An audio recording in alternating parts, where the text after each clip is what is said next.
Assalamualaikum warahmatullahi wabarakatuh. Alhamdulillah, tsumma alhamdulillah. Yang terhormat Ibu Muhyatul Hulia sebagai dosen pengampu mata kuliah Strategi Pengembangan Sosial dan Emosional Anak Usia Dini, dan yang terhormat juga teman-teman yang saya banggakan. Baiklah, kami dari kelompok 2 yang akan sedikit menjelaskan tentang konsep kompetensi sosial emosional anak dan kaitannya dengan prestasi belajar anak.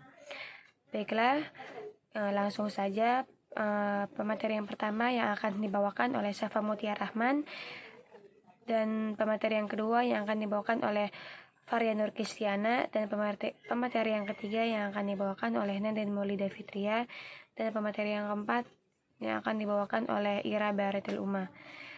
Baiklah, langsung saja kepada para pemateri, dipersilahkan. Assalamualaikum warahmatullahi wabarakatuh. Saya di sini akan menjelaskan sedikit tentang kompetensi sosial. Kompetensi sosial adalah kemampuan seseorang berkomunikasi, bergaul, bekerja sama, dan memberi kepada orang lain. Dalam dunia anak-anak, dikenal istilah kompetensi sosial emosional sebagai salah satu dari 3 pilar. Adapun 2 pilar lainnya adalah kompetensi kognitif, kompetensi motorik fisik. Adapun pengertian kompetensi sosial emosional adalah jalinan hubungan yang baik dengan orang di sekitarnya seperti ayah, ibu, kakek, nenek, adik, kakak, dan pembantu. Kompetensi sosial ini memiliki subkompetensi dengan indikator sebagai indikator esensial sebagai berikut. Yang pertama, mampu berkomunikasi dan bergaul secara efektif dengan peserta didik. Kompetensi ini memiliki indikator esensial berkomunikasi secara efektif dengan peserta didik.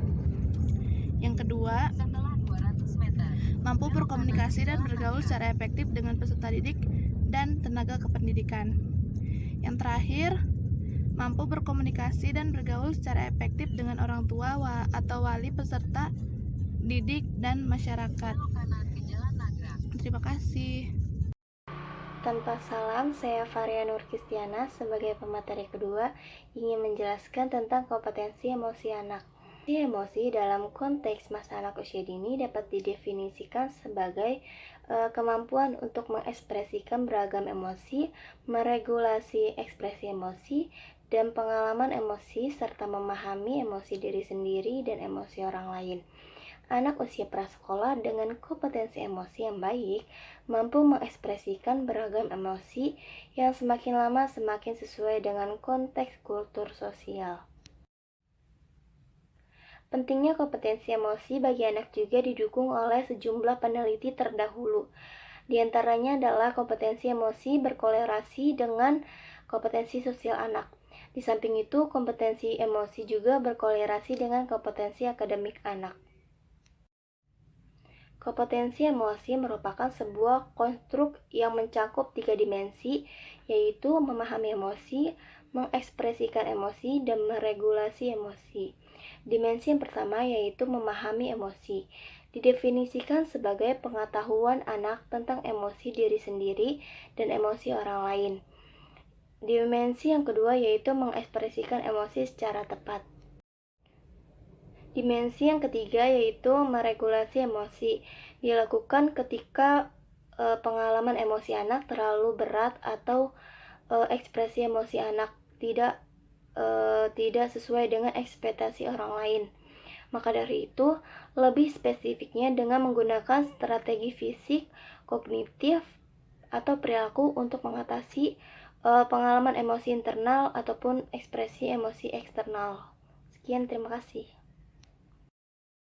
Baiklah, saya Nenden Maulida Fitria dengan NIM 19126025. Di sini saya akan membahas tentang peran sosial emosi bagi anak. Setiap anak dilahirkan memiliki kemampuan ataupun potensi yang sudah baik dan harus diwujudkan serta dikembangkan.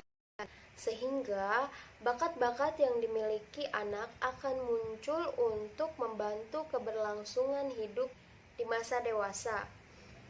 Hal ini dapat diwujudkan melalui proses pembentukan sosial dan spiritual yang baik.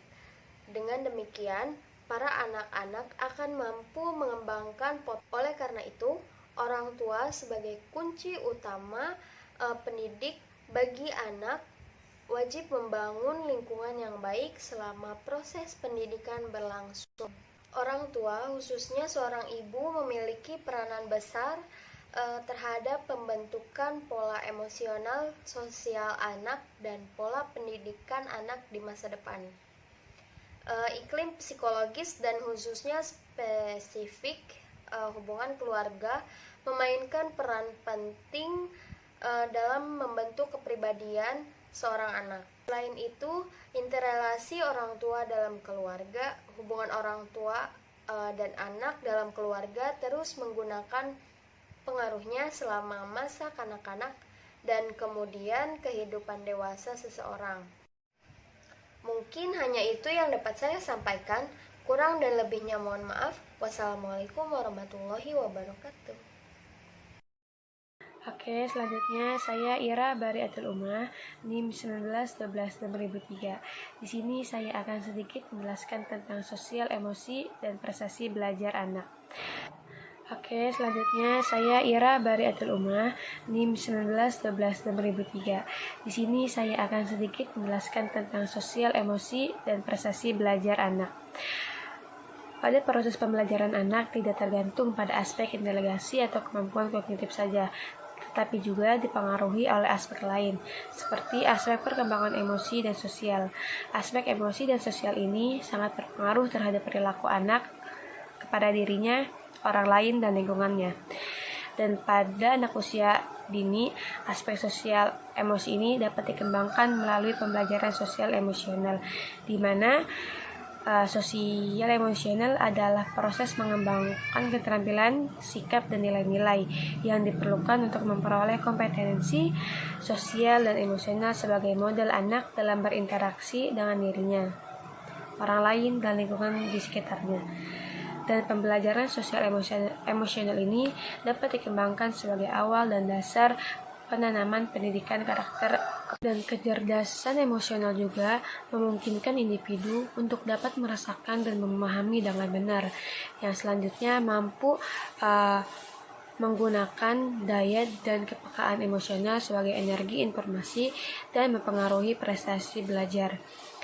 Anak yang mempunyai kecerdasan emosional yang tinggi akan mampu melakukan proses pembelajaran secara maksimal dan menjadi pribadi yang lebih mandiri dan percaya diri. Dengan demikian akan meningkatkan prestasi belajar.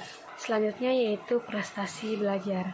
Prestasi belajar adalah hasil maksimum yang dicapai oleh seseorang setelah melakukan kegiatan belajar yang diberikan berdasarkan atas pengukuran tertentu. Oke, baiklah. Terima kasih teman-teman yang sudah bertanya dan teman-teman yang sudah menambahkan. Kita tutup presentasi hari ini dengan mengucap alhamdulillah. Alhamdulillahirrahmanirrahim. Sekian dari kelompok 2. Wassalamualaikum warahmatullahi wabarakatuh.